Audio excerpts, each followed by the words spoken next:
سر بچوں کے حوالے سے یہ کویشچن ہے کہ اگر بچوں کو گائیڈ کیا جائے کہ جو ہماری جو تعلیم ہے، یہ جو فزکس ہے اور کیمسٹری اور بایو اور دوسرے کئی مضامین جس میں قوانین قدرت ہیں، فزیکل فینومینا آف نیچر، اور ان کو ان مضامین کو اس نیت سے پڑھا جائے کہ یہ اللہ کے قوانین کا مطالعہ ہے اور اس سے اللہ کی معرفت حاصل ہونی ہے، تو کیا یہ سبجیکٹ پڑھنا اس صورت میں کار ثواب ہوگا؟ کیوں نہیں ثواب ہوگا سرکار؟ قرآن کی 1000 سے آیات جو ہیں وہ فزیکل فینومینا آف نیچر پہ ہیں یقیناً. یعنی افلا ينظرون الى الابل كيف خلقت، کیا تم نے نہیں دیکھا کہ ہم نے یہ اونٹ کو کیسا بنایا؟ اب میرا بیٹا ماشاءاللہ 7-8 سال کا ہوگا، جو بڑے والا ہے احمد ہے،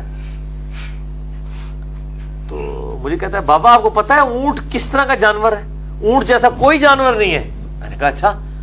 اس کے دیکھیں پاؤں ایسے اللہ نے بنائے ہیں کہ یہ ریگستان پہ چلتا ہے اور پانی بھی سٹور کر لیتا ہے، یہ 1 مہینے تک بغیر پانی پیے بھی زندہ رہتا ہے. تو وہ یعنی پہلے وہ اپنے چھوٹے بھائی کو سمجھا رہا تھا، سعد کو، اور میں اس کی گفتگو سن رہا تھا، اور پھر اس نے مجھے سمجھایا کہ جی اونٹ جو ہے وہ، میں بھی پھر سنتا رہا کہ ہاں جی اونٹ میں واقعی ایسی کوالٹی ہے. قرآن نے بھی یہ کہا ہے افلا ينظرون الى الابل كيف خلقت. اور عرب کے لوگوں کے لیے اونٹ کی مثال بہت بڑی تھی. واقعی اونٹ بہت غیر معمولی جانور ہے، پانی سٹور کر لیتا ہے اپنے اندر، ورنہ ریگستان میں اتنا لمبا سفر کرنا، جب آپ کو پانی بھی کئی دنوں کے بعد آئے، باقی جانور تو راستے میں مر جائیں، خود بھی مرے اور تانوں بھی مار دیں، تو اونٹ آپ کو لے کے چلتا ہے. سیدنا خالد بن ولید جب یرموک کے لیے جا رہے تھے تو لمبے والا راستہ 15 دن کا تھا، چھوٹے والا 5 دن کا تھا، لیکن اس میں پانی کوئی نہیں تھا. تو پھر بندے نے مشورہ کیا جی آپ اونٹ رکھیں، اور اونٹ زیادہ سے رکھیں، اونٹ جو ہے وہ پانی ظاہر سٹور کر لیتے ہیں، ہم اونٹوں کو ذبح کریں گے اور اونٹوں کے اندر سے جو پانی نکلے گا وہ اونٹوں کو پلائیں گے، اور جو اونٹوں کی پشت پہ لادا ہوا ہوگا وہ ہم استعمال کریں گے. عمر سیریز کے اندر وہ بھی فلمایا گیا، اور اس طریقے سے وہ جناب وہاں پہ پہنچ گئے. ورنہ تو مطلب مسلمانوں کے لیے وہ تو جو کیسر روم ہے وہ پریشان ہو گیا کہ یہ کہاں سے آ گئے. تو وہ اس طرح کے مطلب تو بالکل فزکس کی ہے، باقی تعلیمات جو ہیں وہ ضرور قرآن چونکہ اس سے ڈیل کرتا ہے نا فزیکل فینومینا آف نیچر کو. اسی کو کہا گیا فَبِأَيِّ آلَاءِ رَبِّكُمَا تُكَذِّبَانِ، التذکیر بآلاء اللہ، تم اپنے رب کی ان قدرت کی بڑی بڑی نشانیاں کو کیسے جھٹلاؤ گے. یہ نعمتوں والا ترجمہ تو مطلب صحیح مودودی صاحب نے صحیح ترجمہ کیا ہے، کیونکہ وہ دوزخ کی آیات کے بعد بھی فَبِأَيِّ آلَاء آتا ہے. تم اپنی رب کی قدرت کی ان بڑی بڑی کون سی بڑی بڑی جو نشانیاں جو ہیں ان میں، ان کو کیسے جھٹلا سکتے ہو؟ اے جن و انس کے گروہ، کس کس نشانی کو جھٹلاؤ گے؟ سر اسی طرح کچھ باتیں ہمارے جسم سے متعلقہ ہیں جو کہ اندر کا تو اندر تو ظاہر ہمیں نظر نہیں آ رہا، لیکن کچھ چیزیں جو بہت کامن ہیں ان کے حوالے سے بھی بچوں کو اگر اس گائیڈ کیا جائے کہ یہ چیزیں اگر ہمارے اتنی معمولی چیزیں اگر اللہ تعالیٰ نہیں گائیڈ کرنا چاہیے، لیکن اس میں یہ دیکھیں کہ جو ایز فار ایز یعنی جو تعلیم ہے سیکس کی، جی اس کو تو بس اسی ایج میں ہی جا کے ایجوکیٹ کیا جائے، اس کے علاوہ جو چیزیں وہ ایجوکیٹ کی جا سکتی. جیسے سر ناک کا فلٹر ہے، یہ بھی ایک ناک میں جو مواد بنتا ہے، اور پھر کان کا جو چیز ہے، اور پھر جو جسم سے فضلات خارج ہوتے ہیں، یہ ایک اللہ تعالیٰ کی بہت بڑی ایک نعمت ہے یہ چیز. تو اس حوالے سے اگر بات کی جائے تو بچوں کو کانسیپٹ جو ہے وہ اللہ تعالیٰ کی یہی تذکیر بآلاء اللہ نا، اسی کے ذریعے اللہ نے قرآن میں انہی چیز کو نشانی بنایا. اللہ تعالیٰ کہتا ہے اپنی جان میں غور کرو، سورہ الذاریات کے اندر زمین و اسمان میں غور کرو. اور میں نے اس پہ لیکچر بھی دیا ہے ہو از اللہ، اللہ کون ہے، مسئلہ نمبر 60. اور ایک اور لیکچر ہے مسئلہ 83B ہو کریٹڈ گاڈ، ٹھیک ہے. اور 83C ہے ایگزسٹنس آف گاڈ. تو ظاہر خدا ہی اس کائنات کی سب سے بڑی حقیقت ہے. God is the only explanation of all the physical phenomena in this universe. بلکہ خدا ہی کا ذکر ہونا چاہیے، کسی کا ذکر خدا کی نسبت کے بغیر ہونا ہی نہیں چاہیے، چاہے آپ اپنا بھی ذکر کر رہے ہیں. ٹھیک ہے، میں تو اپنے بھائیوں کو اکثر کہتا ہوں کہ میں جب ٹوائلٹ میں جاتا ہوں نا، میں حیران ہو جاتا ہوں کہ یہ اللہ تعالیٰ نے کیسا معاملہ کیا ہے. یہ تو جن لوگوں کے گردے پھیر ہو چکے ہیں ان سے پوچھیں کہ یعنی ایک ڈائلسس کی قیمت 5 سے 6 ہزار روپے، اور آپ کے گردے 25 ڈائلسس روزانہ کرتے ہیں. یہ 25 ڈائلسس آپ کو مارکیٹ سے کروانے پڑ جائیں، 1.25 لاکھ روپے کا کام ہے. اور جو تکلیف ہے وہ لگتا ہے 4-4 گھنٹے کے لیے جا کے مشین کے اوپر چڑھنا اور پیسے لادہ سے دینا، اور آپ بے فکری کے ساتھ یہ کام کر رہے ہیں. اس طرح دل روزانہ جو ہے وہ 1 لاکھ دفعہ دھڑکتا ہے، آنکھیں 12,000 دفعہ جھپکتی ہیں، پھیپڑے 23,000 دفعہ سانس اندر کرتے ہیں، 1 دفعہ باہر کرتے ہیں. یہ ساری کیلکولیشن آپ کریں تو بندہ پریشان ہو جاتا ہے. تو ہر چیز کے پیچھے خدا ہے. تو اسی لیے وہ ظاہر بھی ہے اور باطن بھی ہے. ظاہر اتنا ہے کہ خدا سے زیادہ ظاہر کوئی چیز نہیں ہے, اور باطن اتنا ہے کہ اس سے زیادہ کوئی پوشیدہ چیز نہیں ہے. اپنی قدرتوں سے تو ظاہر ہے نا جی. درخت کو دیکھیں تو آپ خدا ظاہر ہے, کسی دنیا کی کسی چیز کو بھی دیکھیں. میں تو اب جب جانوروں کو دیکھیں, نیشنل جغرافی پہ آپ جانوروں کو دیکھیں تو مجھے تو لگ رہا تھا گویا میں خدا کو دیکھ رہا ہوں, اس کی قدرتوں کے ذریعے پہچان رہا ہوں. ٹھیک ہے, یہ قدرتی ہیں کس طریقے سے یعنی کمپیٹیبلٹی کر دی ہوئی ہے, کس طریقے سے یعنی فوڈ سائیکل, ایک فوڈ سرکل بنایا ہوا ہے. یعنی شیروں کے لیے علیحدہ خوراک ہے, زیبروں کی, بھینسوں کی, ان کے لیے گھاس اگا دی ہوئی ہے. پھر اس طریقے سے پوری چین بنتی ہے. یہ انسان تو حساب کتاب رکھ ہی نہیں سکتا. تو یہ ساری چیزیں خدا کی شناخت کے لیے. انسان کے پاس اللہ تعالیٰ کی دی ہوئی نعمتوں میں سے سب سے بڑی نعمت, سب سے بڑی نعمت, سب سے بڑی نعمت انسان کی عقل ہے, انٹلیکٹ.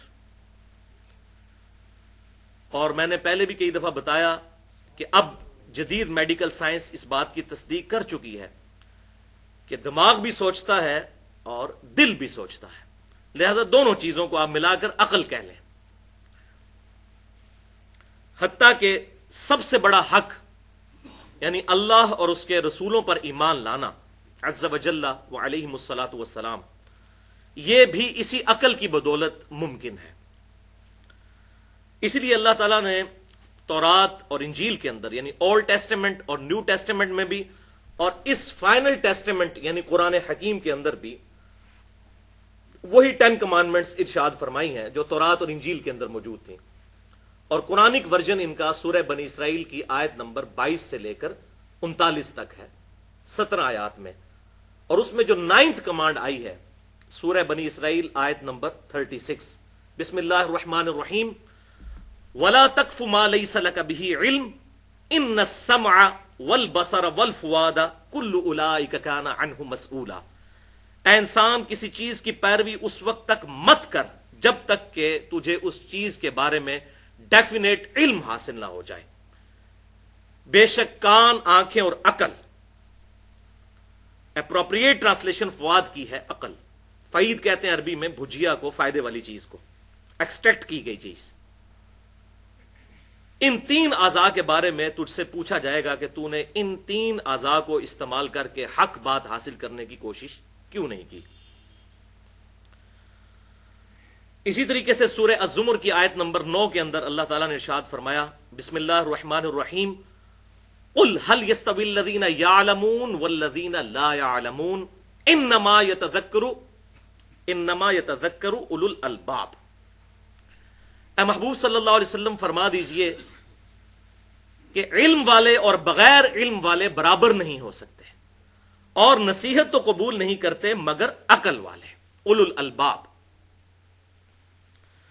اور اس کے برعکس جو لوگ اپنی عقل کو استعمال نہیں کرتے, اپنے کانوں کو استعمال نہیں کرتے, اپنی آنکھوں کو استعمال نہیں کرتے, اللہ تعالیٰ نے ان کے ایک ایک عضو کا ذکر کر کے آخر میں گاڑا فتویٰ لگایا ہے.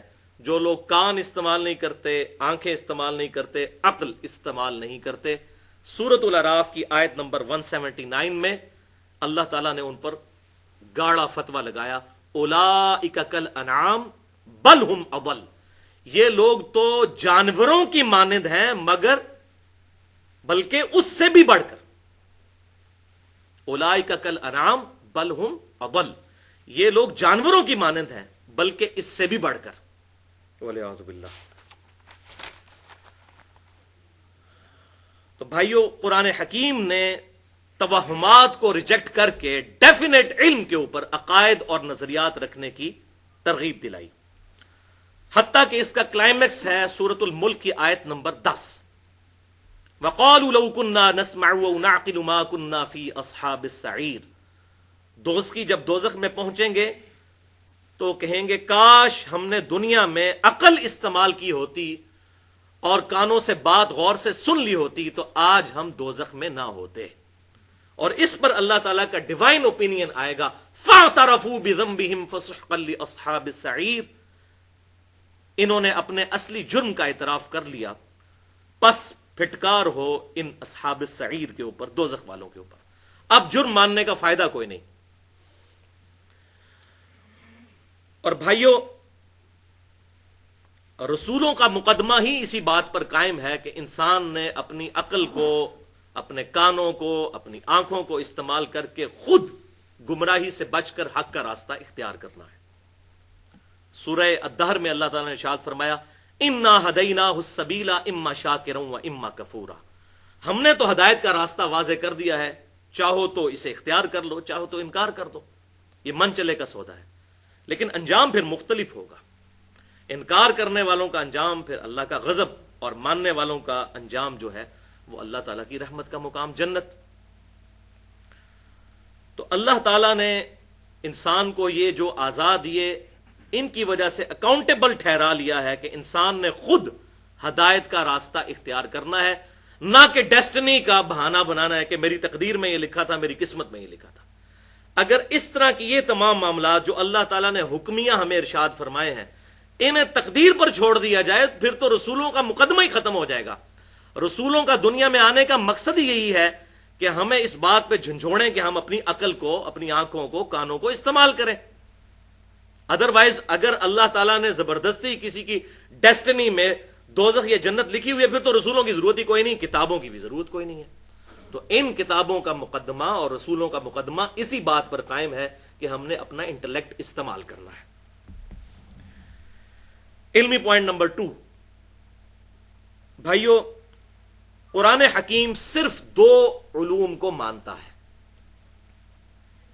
ایک ریویلڈ نالج جو وحی کا علم ہے، اور دوسرا ایکوائرڈ نالج، سائنس کا علم، ڈیفینٹ سائنس کا علم جو مشاہدات اور تجربات کے بعد اسٹیبلش ہو جائے. ہائپوتھیسز یا تھیوریز کی بات نہیں. اور سائنس کی ہم ڈیفینیشن کیا کرتے ہیں؟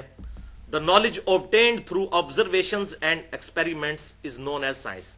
مشاہدات اور تجربات کے ذریعے حاصل کیا گیا علم سائنس کہلاتا ہے. تو قرآن صرف 2 علوم کو مانتا ہے، ریویلڈ نالج وحی کا علم یا ایکوائرڈ نالج سائنس کا علم. تیسرے کسی علم کو قرآن نہیں مانتا.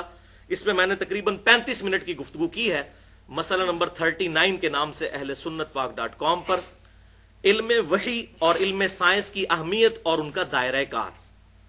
آج محل نہیں کہ میں اس کی ڈیٹیل میں جاؤں، بس مختصراً یہ بات عرض کر دوں کہ بھائیو، ہم نے مشاہدات اور تجربات کے ذریعے یہ بات ڈیفینیٹلی علم کے ساتھ حاصل کی ہے کہ پیٹرول جو ہے یہ آگ کو بھڑکا دیتا ہے. اب یہ پیٹرول کی جو کوالٹی ہے یہ بالکل اسی طریقے سے ڈیفینیٹ ہے جس طرح کے کتاب و سنت کا علم ڈیفینیٹ ہے، کیونکہ یہ اللہ تبارک و تعالیٰ کا فزیکل فینومینا آف نیچر ہے. اللہ تعالیٰ اس کا پابند نہیں ہے، لیکن جو اللہ نے قوانین بنائے وہ تو بڑے محکم ہے. پوری سائنس کی بنیاد ہی ان محکم قوانین کے اوپر ہے. اگر یہ قوانین روزانہ ٹوٹنے شروع ہو جائیں تو کوئی بھی سائنٹیفک ڈسکوریز کی بنیاد کے اوپر ہم کوئی بھی چیز، کوئی مشین نہیں بنا سکتے. اگر فرکشن ختم ہو جائے تو ہماری گاڑیاں جو ہے روڈ پہ نہیں چل سکتی. تو یہ ڈیفینیٹ محکم لا ہے.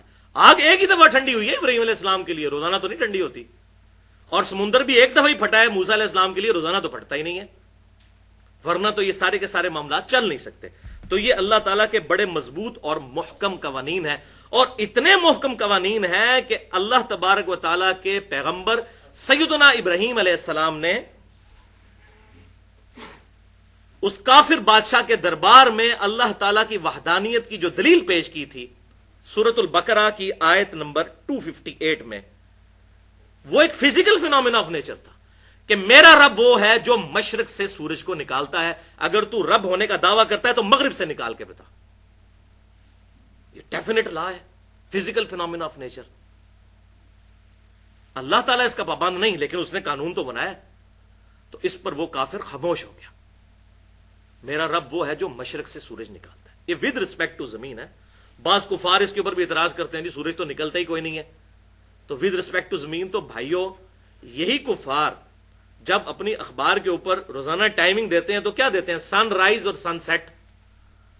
تو اس وقت اگر ہم ان کا مذاق اڑانا شروع کر دیں کہ بھائی سن تو رائز کرتا ہی نہیں، نہ سیٹ ہوتا ہے، تو کہیں گے نہیں نہیں یہ تو زمین کے ریفرنس ہے. تو بھائی یہ بھی زمین کے ریفرنس سے بات ہو رہی ہے، ریلیٹو ٹو زمین، ورنہ سورج تو غروب ہوتا ہی نہیں ہے.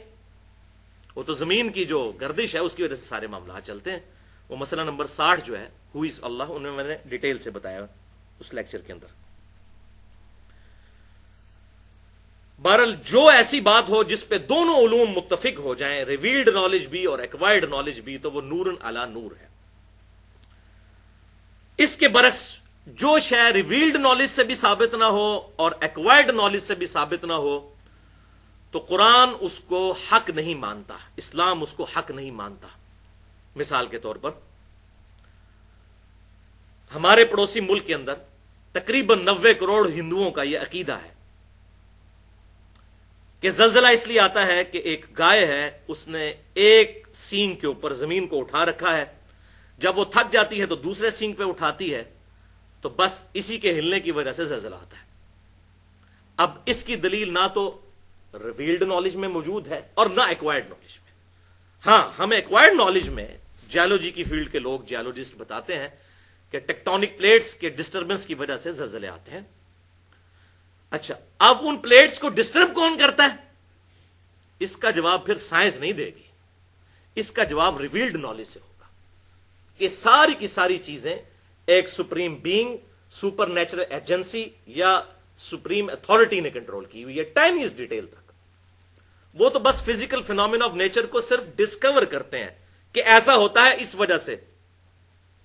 اچھا جی، مد و جزر آتا ہے سمندر میں کشش ثقل کی وجہ سے، گریویٹیشنل فورس آف مون کی وجہ سے سمندر میں موجیں اڑتی ہیں. اچھا، تو یہ فورس کہاں سے آئی، کیوں موجود ہے مادے کے اندر؟ اس کے اوپر پھر سائنس خاموش ہے. وہ کہتے ہیں یہ فزیکل فینومینا آف نیچر ہے، بس دیٹس آل، اس سے آگے نہیں. اسی طریقے سے یہ عقیدہ رکھنا کہ کالی بلی رستہ کاٹ جائے گی تو یہ نحوست کی نشانی ہے، تو اس کو نہ ریویلڈ نالج سپورٹ کرتا ہے نہ ایکوائرڈ نالج سپورٹ کرتا ہے. یہ ایکسیپٹیبل بات نہیں ہوگی. اسی طریقے سے گھر کی منڈیر پر کوے کا بولنا مہمانوں کی آنے کی پیشن گوئی ہے، اس کو نہ ریویلڈ نالج سپورٹ کرتا ہے نہ ہی ایکوائرڈ نالج. تو حقیقت بات یہ ہے کہ بھائیوں، پھر اس طرح کی چیزیں جب کسی ریلیجن میں داخل ہو جائیں دین کے نام کے اوپر، تو پھر یہ چیزیں لوگوں کو دین سے ہی متنفر کروائیں گی. وہ کہیں گے یہ کیا اللاجیکل باتیں کرتے ہیں.